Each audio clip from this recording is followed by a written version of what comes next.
Welcome back, I'm Marco and the channel is Nel Mezzo. Today we're diving into the crystalline waters of Greece, but above all into the murky waters of the mind of Rian Johnson, the director of Glass Onion and Knives Out Mystery. If you haven't seen the film and don't want any plot spoilers, come back here afterward.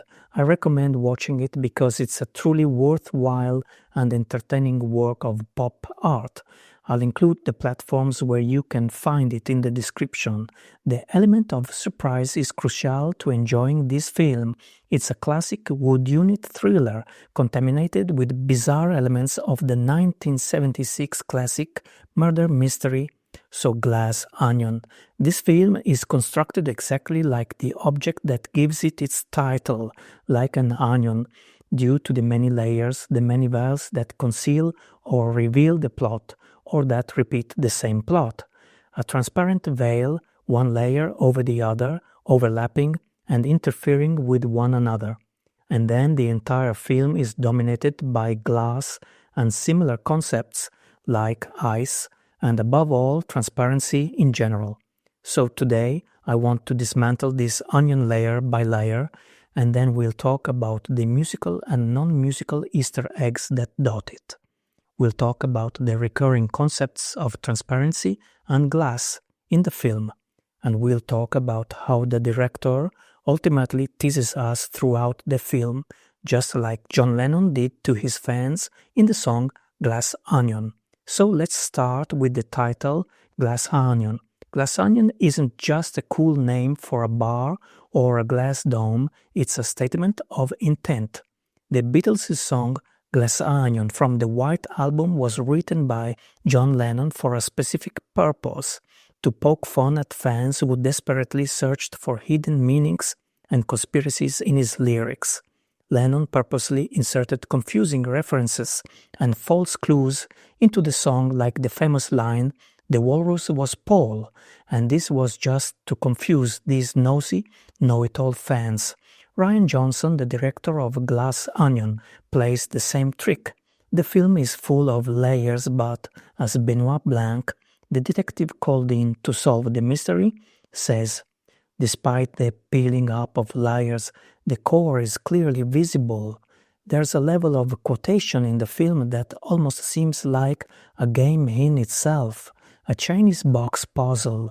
Maybe it's just a play on archetypes drawn from both pop and classical culture, or maybe it's just a paranoia suggested to the viewer that they can't shake, seeing in every scenic detail or fragment of dialogue a sense of déjà vu or a reference to something else. Let me give a simple example with dialogue. If you watch the film in its original English version, you'll hear characters utter phrases that seem common and banal, but are actually the titles of Beatles songs like "I Feel Fine" and "Slow Down." These phrases are so commonplace that identifying them as quotations seems almost paranoid, and it's precisely here that we fall into Lennon's trap in the song Glass Onion, a trap that was perhaps also set by director Rian Johnson in the film Glass Onion. At the root of the trap is the obvious reference to the Beatles and some Beatles songs that is scattered throughout the plot. This reference is scattered throughout the plot and in the construction of the story and the scenes. There's no doubt that there are some Beatles references, starting with the title, which is clearly a clear manifesto, Glass Onion. But I'm afraid we'll end up adding the rest ourselves, once the film has planted the worm in our heads of searching for the reference. Anyway, let's start with the obvious Beatles references. So we've said the film's title, Glass Onion, is the title of the Beatles' song Glass Onion, but other songs by the Liverpool Quartet are prominently featured throughout the film. To review them, let's start with the villain Miles Bron, played by Edward Norton. Everything about this character screams Beatles, but in a distorted way. There's a scene where he plays the guitar, strumming the song Blackbird. He, being the rich guy he is, boasts about owning the original guitar on which Paul wrote Blackbird. But there's a detail that doesn't add up, because Paul McCartney is left-handed, and Miles plays the guitar as if he were right-handed. Either the guitar is fake, or he's a show-off, or as they say nowadays, a poser who doesn't know what he's holding, doesn't know what he's talking about. He's just acting. But the biggest clue concerning Miles Bron is another Beatles song, The Fool on the Hill. The Fool on the Hill is mentioned in Lennon's song Glass Onion. I told you about the Fool on the Hill. I tell you, man, he's living there still. This song also contributes to director Rian Johnson's design of the scenes, the characters, and the overall plot. Wealthy Miles Bron lives isolated on the hill of his island. He believes himself to be a misunderstood genius, but in reality, as the film unfolds, he's merely a fool, a madman, a braggart, and a boaster. This reversal of a symbolic figure rooted in myth is very interesting, beginning with Hamlet, Nordic Amlodi, a figure of ancient oral tradition, and continuing through Brutus of Republican Rome, and even recurring in Christ's strange responses to Pontius Pilate's interrogation, a millennia-old archetype of the intelligent or superiorly intelligent hero who, to avoid detection or because he is incapacitated, needs to feign imbecile, to feign madness. Here we have the reversal of this archetype, because in the film the great intelligent, the smartest, the wittiest of them all, Miles Bron, is actually just a great idiot, a true fool on the hill, a Miles very similar to Plautus's Miles Gloriosus. Now pay attention to this detail. The English name Miles and the Latin term Miles are spelled the same. So the character of Miles Bron is very similar to the character of Miles Gloriosus, both in terms of his personality and the mockery and unpublishing they both suffer at the end of their story. And besides, directors of Rian Johnson's caliber, however steeped in Anglo-Saxon culture, certainly have an understanding of classical culture, at least as it pertains to the arts and stage performances. In short, Hollywood screenwriters and directors, in order to do their job, cannot help but know Plautus and draw on the immortal archetypes of these ancient comedies. Moreover, and here I'll shock you, it's no coincidence that Detective Benoit in his final unmasking addresses Miles Bron, Miles Gloriosus, in this way. He says to him, "Look into the center of this glass onion. Miles Bron is an idiot." "Nobody tried to kill you," Benoit says to Miles Bron. "You vainglorious buffoon." I think that's more or less how it's pronounced. You vainglorious, pompous, vain buffoon. There you go, vainglorious buffoon plus Miles Gloriosus. What are we looking for?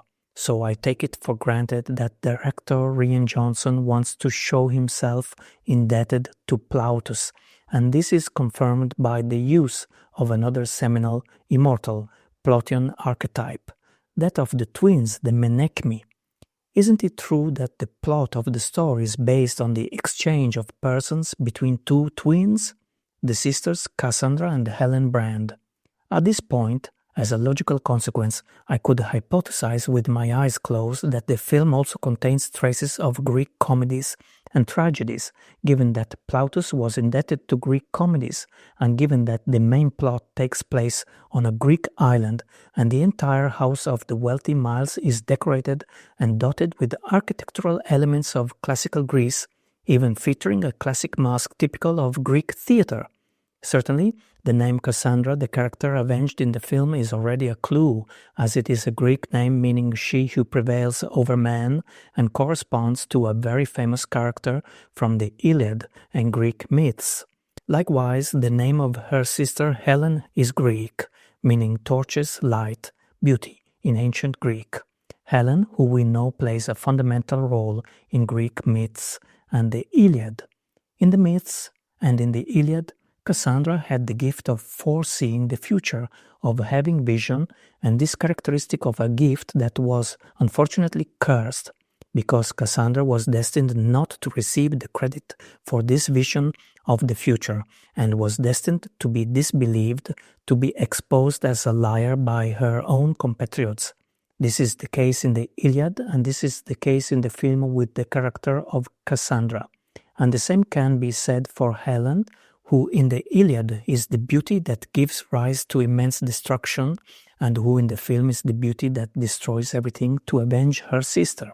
And it is certain that the theme of revenge itself is an archetypal element, emblematic of Greek theatre, as well as of the Iliad, the Odyssey, and the myths of classical antiquity. And it is also certain that all this drinking, all this profusion of cocktails and spirits and wine that we see flowing throughout the film, well, all this seems to remind us that theatre was born in Greece precisely, born from the rites in honor of Dionysus, god of wine and drunkenness. But since all theatre and the modern art of cinema have always been indebted to heirs to, purloiners of, imitators of, and traitors to the classical Greek original, I think that if we began to look for traces of it in this film, we would never finish. In the end, we would find results equal to those we would find in 1,000 other modern or ancient works. The Iliad is certainly present in this film. Glass Onion. Investigator Benoit Blanc mentions Achilles' heel twice. There are horses in the artwork in Miles Bron's lavish mansion that recall the aesthetics of the Trojan horse. Well, nothing strange. We're on a Greek island in a richly decorated palace based on classical themes, and that's fine. Neptune's trident appears. There's the proud one who was burned. To use Dante Alighieri's words, that is, the palace of the proud Miles that ends up engulfed in flames, with scenes that recall the aesthetics of Brian De Palma's Carrie, which is nevertheless a film about anger and revenge, as is this film in its most important scenes. Who knows how many other, perhaps even more important, correlations someone more familiar with classical culture, and in particular the culture of ancient Greece, could find. So on to this island where the action unfolds, we find catapulted literary archetypes and ultimately myths, immortal, ancestral myths, drawn from classical and modern culture, mixed with pop elements implanted in this cinematic humus, allowing them to germinate, blossom, and grow independently, taking flight independently of any authorial control. Yes, myths, the power of myth. Anyone who has worked on major film productions like director Rian Johnson knows this well, that myth, the ancient ancestral kind, passed down through the culture of every era, is the driving force behind great cinematic works, great films. Rian Johnson knows very well that themes from Greek myths, those of the Iliad and the Odyssey, also inspired the Star Wars saga. And isn't there a bit of Star Wars in the culture, education, and studies of director Rian Johnson? Of course, because as you know, Johnson directed a chapter in the Star Wars film saga, as he modestly recalled with the bizarre cameo of a clumsy robot janitor who appears at a certain point. So in Glass Onion, we're basically telling ourselves the same story. A story that was already old in Homer's time, dating back to who knows how distant, eternal times, born in eras whose man has lost his memory in this cyclical progression, relapse, and rebirth to which humanity is, according to some, destined. Each time we begin again as children with no memory of what we were before, except for the fables and myths that encapsulate, as in a time machine, the wisdom of a humanity that was and is reborn from its own ashes, childish and oblivious, in this eternal cosmic cycle to which the buffoon, the idiot, and the fool bear witness. But the fool, says McCartney, sees the sun going down, and the eyes in his head see the world spinning round. And so the Nordic Hamlet, or the Brutus of Republican Rome, or other similar figures from global myths, camouflage themselves behind madness and stupidity, to conceal their awareness of the coming dawn of a new era, or to plot revenge, a new disruption of the axis in this revolution that repeats itself each time, new and identical. The sun falls from destruction, and from the ashes like a phoenix the world must continue its flight, spinning round. And so here too, in Glass Onion, fire destroys everything, and from the ashes we begin again in this eternal repeating story that we have always told ourselves. Yes, because in Glass Onion, in the plot, the screenplay, and the design of the settings, director Rian Johnson has implanted humanity's eternal myths and left them there to germinate, to blossom, to grow, to take on their own sway, trusting in the fact that they, the myths, the archetypes, the immortal classical themes, ultimately, once sown, unfold, take on a life of their own, and independently of the director's control or skill, sprout meanings, correlations, thoughts, spirits, demons that the viewer grasps or is possessed by, without the director even being able to predict it in the end.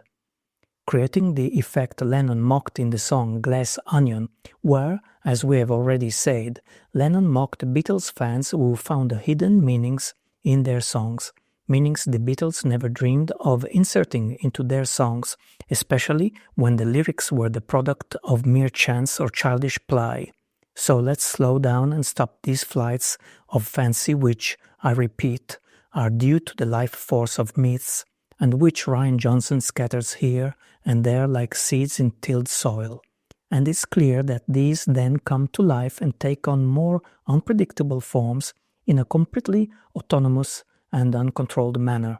So stop, otherwise we're truly taking a spinning round flight with no return. Stop and go back to the clods of plowed earth with our feet planted there on the ground. Let's return to certainties. Let's return to the fact that director Johnson has certainly and objectively staged the titles of Beatles songs, and in particular, he has staged the lyrics of 2 or 3 Beatles songs. To be precise, these songs are Glass Onion, The Fool on the Hill, and Norwegian Wood. And let's return to the fact that there are clear references to 2 comedies by Plautus, The Menechmi and Miles Gloriosus. So let's delve deeper into this last theme now, that of the fool on the hill, that of the fool, the buffoon, the boastful man. This theme, this immortal element present in myths and still vivid today through Shakespeare, is the fulcrum of the narrative structure created by director Rian Johnson. And the director doesn't hide this at all. The jester is beautifully represented in the sculpture that, when pressed, activates the glass protection of the Mona Lisa.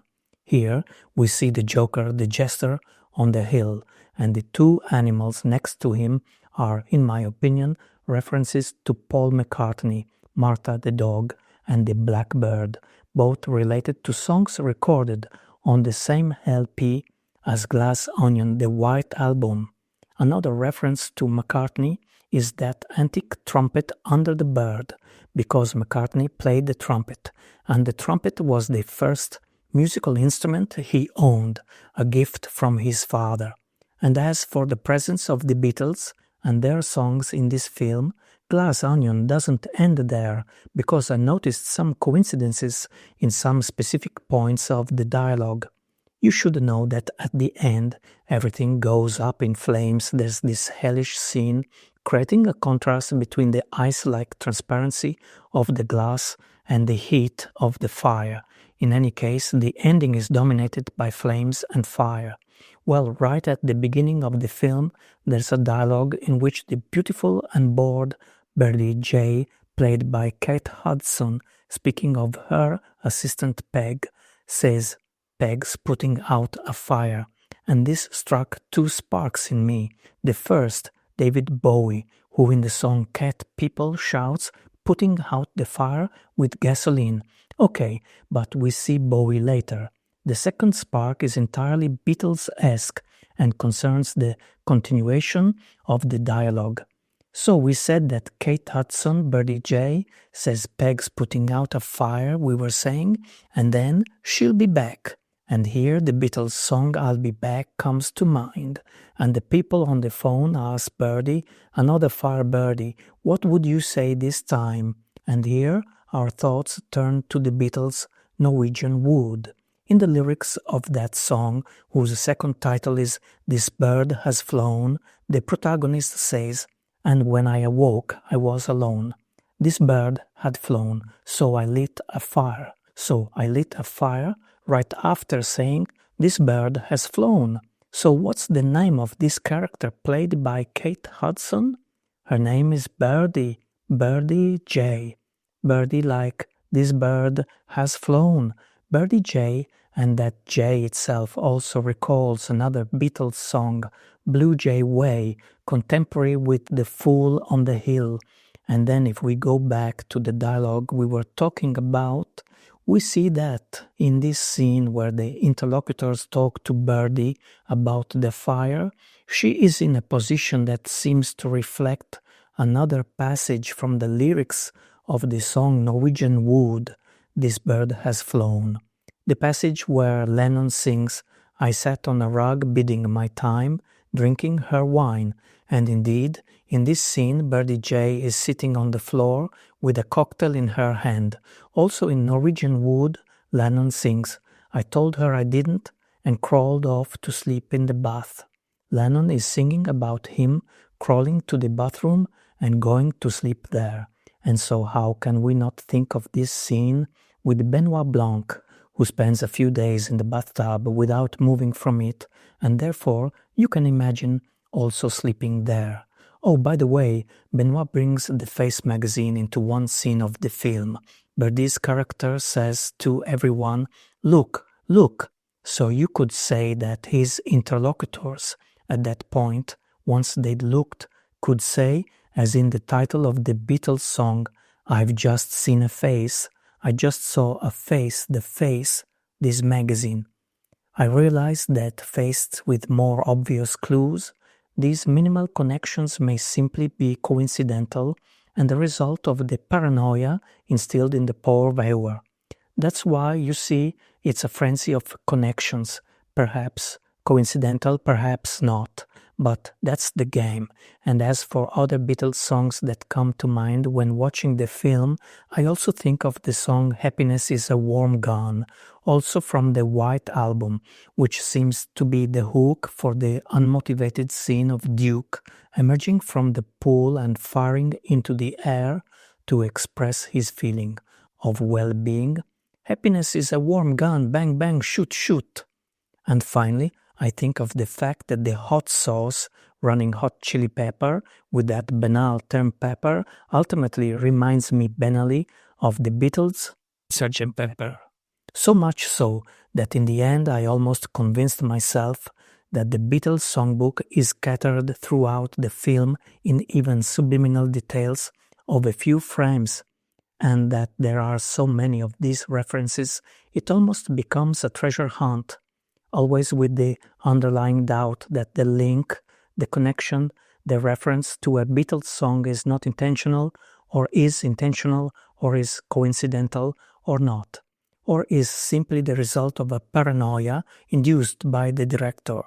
To give a brief example, how can we not think of If I Fell when the car falls from above? In addition to the Beatles, and especially to three main songs that animate the film, Glass Onion, The Fool on the Hill, and Norwegian Wood, the references to David Bowie also give structure to the film. Bowie's presence is evident and overt, just as the final titles are accompanied by the Beatles' song Glass Onion, the song that also gives the film its title. The contribution of Bowie's imagery in director Rian Johnson's mind is equally evident because, first of all, during the film there are two scenes that have two Bowie songs as background music, the songs Star and Starman. And Bowie also appears in a painting in Miles Bron's splendid mansion. And the glass statue of the Archer, known in English as Bowman, plays a key role in the plot. Bowie is to Star as Starman is to Bowman, one might say, but the director probably wanted to relegate the two Bowie songs we clearly hear in the film Star and Starman to the soundtrack of the protagonist's happy times, the past, the time of flashbacks. Among other things, the director confirmed that there is a deleted scene, a flashback, in which the villain, Miles Bron, and the good character, Andy Brand, sing Bowie's Moon Age Daydream at karaoke.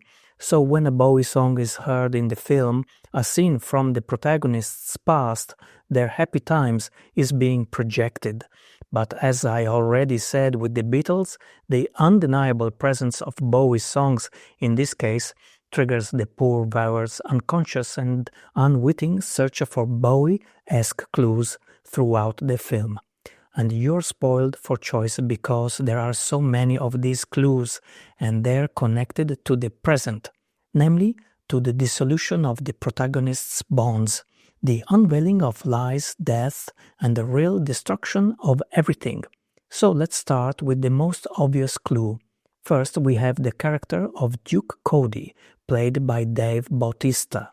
So does Duke Cody, Duke remind you of anyone? Well, of course, because he reminds you of the Duke, the thin white Duke. The figure of the thin white Duke was a figure linked to that of Major Tom from Bowie's early career, the astronaut who remained trapped in the void in Space Oddity. And this figure of the thin white Duke was linked to the aesthetics of Bowie's Berlin period and the thin white Duke. Bowie sings in the song Station to Station, which begins with the return of the thin white Duke throwing darts in lovers' eyes. In the video for Ashes to Ashes, Bowie plays Pierrot, visually declaring the thin white Duke's death and celebrating his funeral. The video for Ashes to Ashes is the thin white Duke's funeral. It's not for nothing that Ashes to Ashes means a phrase used in funerals. Indeed, the character of the Duke in the film dies during the course of the story. In fact, he is the only character who dies in the film. Ashes to Ashes, Duke, I'm sorry. Moreover, at the end of the film, Glass Onion goes to ashes, so this ashes to ashes concept comes back. But let's move on to the lyrics of this song, Ashes to Ashes, since we're already there, and see if there's anything else that suggests a connection to the film Glass Onion. Bowie sings in Ashes to Ashes, but the little green wheels are following me, oh no, not again. I'm stuck with a valuable friend, I'm happy, hope you're happy too.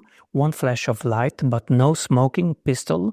Then you might object that the allusions I'm going to tell you are all very far-fetched, but now we're here, we're dancing and we're dancing. Let's dance, to put it in the words of the White Duke. But the little green wheels are following me. I'm stuck with a valuable friend. So here we have the wheels, we have this imagery of being squashed, and this echoes the near-accident scene between Duke Cody and the antagonist Miles Bron. In this scene, Benoit Blanc describes the incident saying, he, referring to Duke, saw Miles leaving. And Duke, Blanc continues, was almost struck by him. Notice the phonetic link, stuck, struck. Duke then doubles down on this concept, asking Miles, remember that night you almost pancaked me? Now, while stuck with implies an emotional burden, Duke makes that burden literal and physical. The word struck sounds just like stuck, and the idea of being pancaked, flattened against the pavement, is the ultimate violent form of being stuck to something. And anyway, there's this one flash of light but no smoking pistol. The smoking pistol is an element of both the character Duke, as we've already said, and also a plot element in the film Glass Onion. The song Ashes to Ashes continues, I've never done good things, I've never done bad things, I never did anything out of the blue. And if you see the license plate of the car by the pool, it actually says blue. Ashes to Ashes continues with wanton acts to break the ice. Ice, as already mentioned, is remembered in all these glass installations that appear numerously in the film, which in the finale are also destroyed by hitting them with the medieval mace taken by the archer, who in English is the bowman. It's a final reference taken from Ashes to Ashes.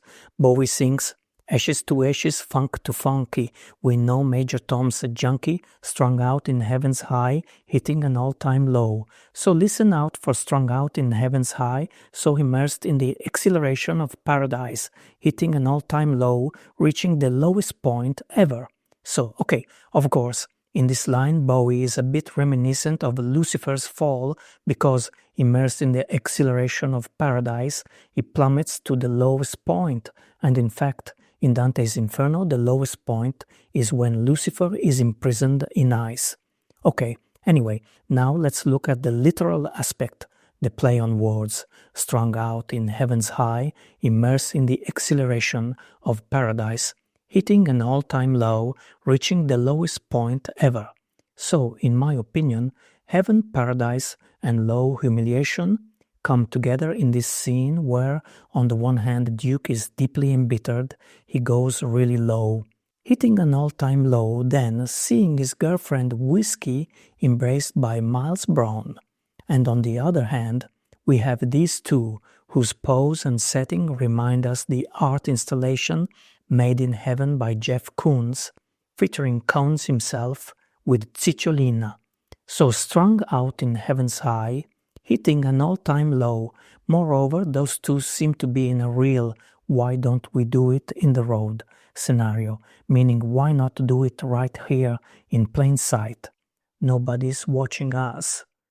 Now, let's take a quick look at Station to Station. It's absolutely mandatory, because we have the character Duke in the film, and the song Station to Station opens with the lyrics, "The return of the thin white Duke," a phrase repeated multiple times. This Duke is described as throwing darts in lovers' eyes, and this connects directly to the archer, known in English as the bowman, the very archer who shoots arrows in the film. Station to Station then talks a lot about drinking, and drinks, cocktails and alcoholic beverages are a recurring element in the film, not to mention the fact that Duke's girlfriend is named Whiskey. Furthermore, in Station to Station, Bowie sings "It's too late to be late again," and in fact, the character of Duke and his girlfriend Whiskey and these two characters arrive second to last at the appointment in the film. As already mentioned, we hear two iconic Bowie songs, Starman and Star, but there is a visual ghost track that is all Bowie, and it is in the final scene. In the final scene, Helen Brand breaks everything, destroys the glass statues, sets fire to the glass onion.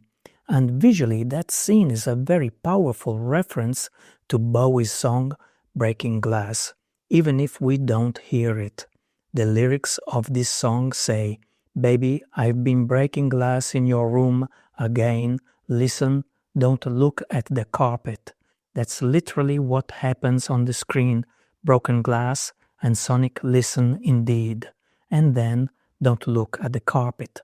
Let's remember that the character of Duke breathed his last on the carpet.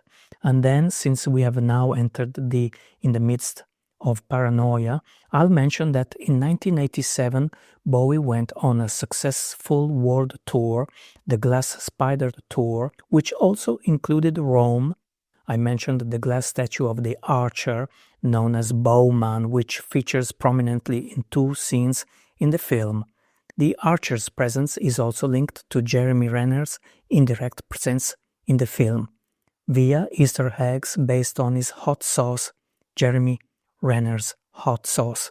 Speaking of archers, we all know that Renner is famous for his role as Hawkeye in The Avengers. The word "eye" also sounds similar to the surname of actor Ethan Hawke, who appears in a brief but iconic scene in the film. As you can see, it seems like I'm slipping into a never-ending trap, perhaps set by the director. So in the end, we risk finding endless connections, even small and self-serving ones, without knowing whether they're coincidental or intentional. So let's get back down to earth and close this dissertation with the concept of glass. The entire film, which already has glass in its title, The Glass of Glass Onion, the entire film, as I was saying, is full of glass objects, and the house of the rich bad guy Miles is topped by a glass dome, like a good fool on the hill who, as McCartney sang in the song The Fool on the Hill, can see the sun setting and sees the earth spinning through his eyes. So it's not just the material of the dome, the glass, the transparency. I'm looking through you, as McCartney sang on the album Rubber Soul. So these concepts are present in all the scenes set in the expensive house of the rich guy Miles. And glass is also the protagonist of the final disaster, and it's the glass that Duke crashes into when he's dying. It's the glass that protects the Mona Lisa, and it's through the glass that someone shoots Helen Brand. Truly, the entire structure of the story and the scenes are a glass onion, with many recurring layers of glass. And the more we reveal them, the more we peel back, the more we find. And speaking of this structure of the story and this structure with which the scenes are conceived, we cannot fail to mention the crucial cameo at the beginning of the film, the one with cellist Yo-Yo Ma during Birdie's party. Everyone hears a melody from the mysterious box, then Yo-Yo Ma intervenes and explains that it is Bach's Little Fugue in G minor, and she says a key phrase. A fugue is a beautiful musical puzzle based on a single motif, and when you layer that motif on itself, it begins to change and transforms into a beautiful new structure. This is the key to understanding the entire film. The plot seems like one thing, the main motif, but when we replay it from Helen's point of view, the overlap, the truth, changes shape. We move from one layer of the story and the glass onion to another, and the vision changes. Or rather, as I mentioned earlier in a previous flight of fancy, when you stack a myth or an archetype, they intertwine, blossom, and take on forms beyond your control or precise prediction. So, at the beginning of the film, the cellist explains in a few seconds the mechanics of the story we're about to see, and perhaps explains the creative process set in motion by director Rian Johnson. And speaking of sounds, as many know, the film features a real gem, the solemn, noisy dong, which marks time on the island of rich man Miles. This dong isn't a sample of a bell or a gong, it's not an instrument. It's actually the voice of an actor, in this case Joseph Gordon-Levitt, who doesn't appear in the film but is present only through this very loud dong.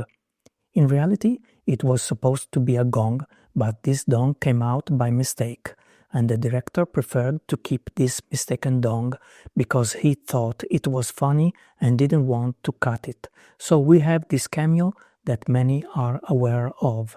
But note that in the film, rich guy Miles Bron proudly says that that sound is a composition created specifically by whom? Philip Glass. Philip Glass, a great artist, obviously, a great composer, a great experimenter with sounds, but coincidentally, his last name is Glass. Then the final reference, the Fibonacci sequence. The Fibonacci sequence is cited by Duke's mother, the mother who dispenses advice and commandments, and is also an element of the song Ashes to Ashes, so the film couldn't miss out on this maternal role, a maternal role that we say also recurs in the songs of the White Album, if we think of songs like Cry Baby Cry or the continuing story of Bungalow Bill. But now let's talk about the Fibonacci sequence. Duke's mother cites the Fibonacci sequence, which, as we know, is a numerical progression in which each number is the sum of the two numbers that precede it. And so Duke's mother cites this sequence when giving advice on how to solve the puzzles of the mysterious box we see at the beginning of the film. This Fibonacci sequence, which appears at the beginning of the film and is cited by Duke's mother, is then graphically seen at the end of the film, right in the frame that contains the solution to the entire plot, the key to everything. Speaking of this mother, the scene in which she appears is very reminiscent of similar scenes from the film The King of Comedy, one of Martin Scorsese's masterpieces starring Robert De Niro and Jerry Lewis. In Glass Onion, the mother calls Duke and interrupts the filming of a YouTube recording.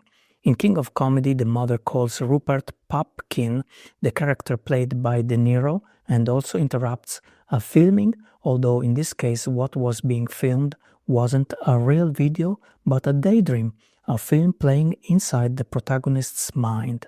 He is a psychotic daydreamer immersed in an invented world of his own that he can't distinguish from the real world around him.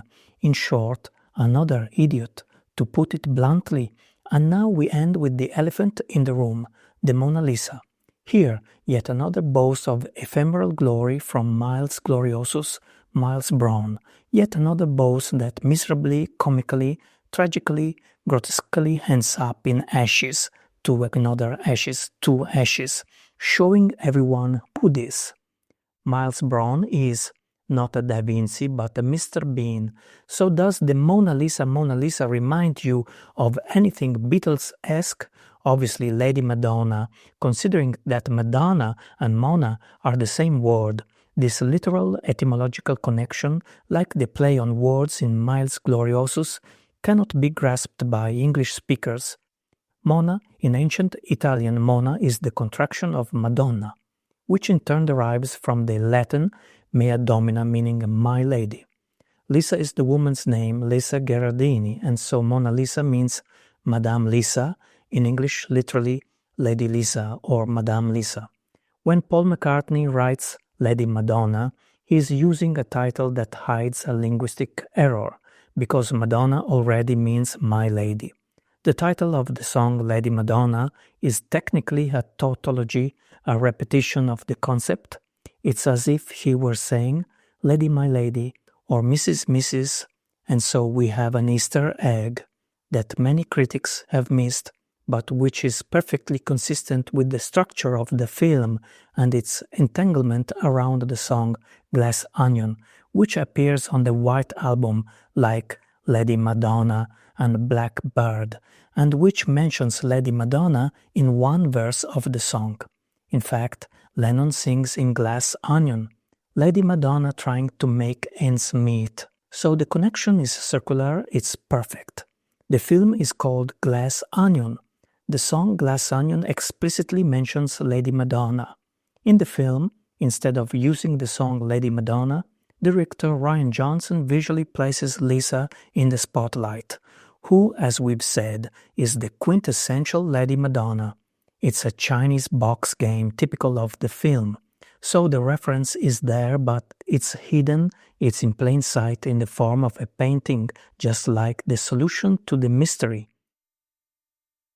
The entire Beatles song Glass Onion is a mockery of those who seek deeper meaning where there isn't any, and this is precisely the recurring theme of the film. Benoit Blanc keeps saying that the mystery isn't complex, it's transparent. Take away the rhino, there's nothing, just like in a glass onion, and Miles Bron is no genius. In the end, Dig is just an idiot. So what is the film Glass Onion? A mockery, a complex puzzle, or is it, as the Beatles song says, a way to see secrets by looking through distorted glass?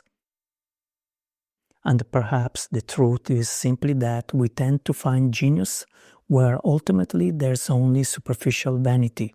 But whatever the moral of the story, Rian Johnson has certainly given us one of the most detailed pop films of recent years. Perhaps it's a generous gesture on the director's part to trigger a myriad of infinite associations of ideas in the viewer and thus set our brain, our imagination, our memories, our spirit, our demons, our emotions in motion. Or more selfishly, this process of association, of ideas was simply the impeccable engine under the hood with which the director skillfully crafted a film worthy of being overpaid by Netflix. It was the magic formula with which a sorcerer's apprentice unleashed magic. Who knows? Did you notice these references? Do you enjoy these treasure hunts scattered throughout major motion pictures? Did you see things in Glass Onion that I, for example, completely missed? Let me know in the comments. Vent your feelings, for better or for worse. I'm Marco, this is Nel Mezzo, and I'll talk to you in the next episode.